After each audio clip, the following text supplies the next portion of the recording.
आज हम एक ऐसी चीज के बारे में बात करने वाले हैं जो आजकल बहुत कॉमन हो गई है और कई लोगों को परेशान कर रही है। हमारा मकसद बहुत सीधा सा है, आपको बस ये समझाना कि कैसे आप जागरूक रह सकते हैं, शांत रह सकते हैं और सबसे जरूरी सुरक्षित रह सकते हैं।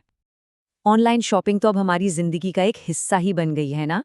मतलब कुछ भी चाहिए हो बस एक क्लिक दूर है, बहुत आसान है। पर कभी-कभी यही आसानी, यही आदत स्कैमर्स के लिए एक मौका बन जाती है।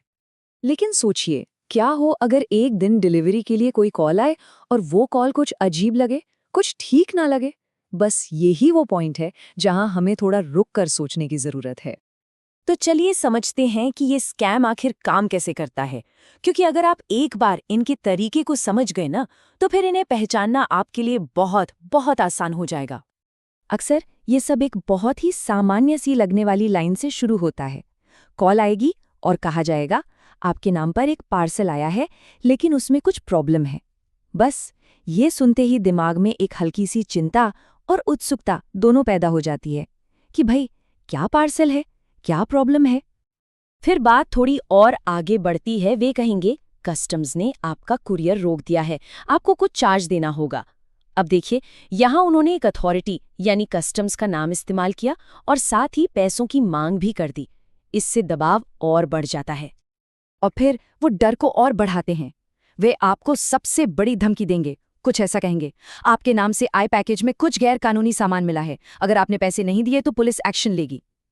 अब आप सोचिए, पुलिस का नाम सुनते ही कोई भी घबरा जाएगा और यही वो चाहते हैं कि आप डर कर बिना सोचे समझे फौरन वही करें जो वो कह रहे हैं। तो आप समझ रहे हैं, इन सारी बातों का, इन सारी धमकियों का सिर्फ एक ही मकसद है, आपको डराना। इतना डराना कि आप सोचने समझने की हालत में ही न रहें और जल्दबाजी में कोई गलत फैसला ले लें। तो इस डर के पीछे उनका असली मकसद क्या है? वो चाहते हैं कि आप फौरन उन्हें पैसे भेज दें या फिर अपनी पर्सनल जानकारी जैसे कि आधार, पैन या बैंक अकाउंट की डिटेल्स उन्हें दे दें। और यहाँ आती है सबसे सबसे ज़रूरी बात। असल में कोई कुरियर है ही नहीं, कोई पार्सल नहीं है। ये सब कुछ पूरी तरह से नकली है, एक बनावटी कहानी है। ठीक है, तो अब हम ये तो समझ गए कि स्कैम होता कैसे है, पर अब सवाल ये है कि अगर ऐसा कोई कॉल आ जाए तो हमें करना क्या चाहिए?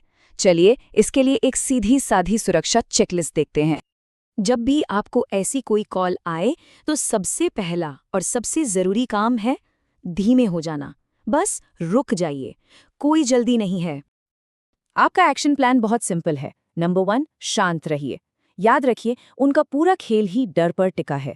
नंबर 2, पैसे तो बिल्कुल नहीं देने हैं, चाहे कुछ भी हो जाए। नंबर 3, अगर वो ज्यादा दबाव डाल रहे हैं तो सबसे अच्छा है कि आप बस फोन काट दें। और नंबर 4, अपनी शॉपिंग ऐप्स खोलकर अपने असली ऑर्डर्स चेक करें। एक बहुत ही सीधा सा नियम बना लीजिए, किसी भी अनजान कॉल पर अपनी कोई भी पर्सनल जानकारी, चाहे वो आधार हो, पैन हो या बैंक डिटेल्स, कभी भी शेयर नहीं करनी है। तो मूल मंत्र क्या है? हमेशा रुकें, सोचें और फिर वेरीफाई करें। ये 3 शब्द आपको बहुत सी मुश्किलों से बचा सकते हैं। चलिए अब सबसे बुनियादी बात पर आते हैं। एक असली कॉल और एक स्कैम कॉल के बीच का सबसे बड़ा फर्क क्या है? इसे कैसे पहचानें? बात बहुत सीधी सी है। असली कुरियर कंपनियां आपको कभी भी कॉल पर धमकी नहीं देती हैं और ना ही इस तरह अचानक से एक्स्ट्रा पैसे मांगती हैं। ये उनका काम करने का तरीका नहीं है। देखिए, हमारा मकसद आपको टेक्नोलॉजी से या अनजान लोगों से डराना बिल्कुल नहीं है। मकसद सिर्फ इतना है कि आप जानकारी रखें और सावधान रहें, क्योंकि जागरूकता ही आपका सबसे बड़ा बचाव है। अगर आप अलर्ट हैं तो आप सुरक्षित हैं। देखने के लिए आपका शुक्रिया। आप सुरक्षित रहें, जागरूक रहें और हाँ, इस जानकारी को अपने परिवार वालों के साथ भी जरूर शेयर करें ताकि वो भी सुरक्षित रहें।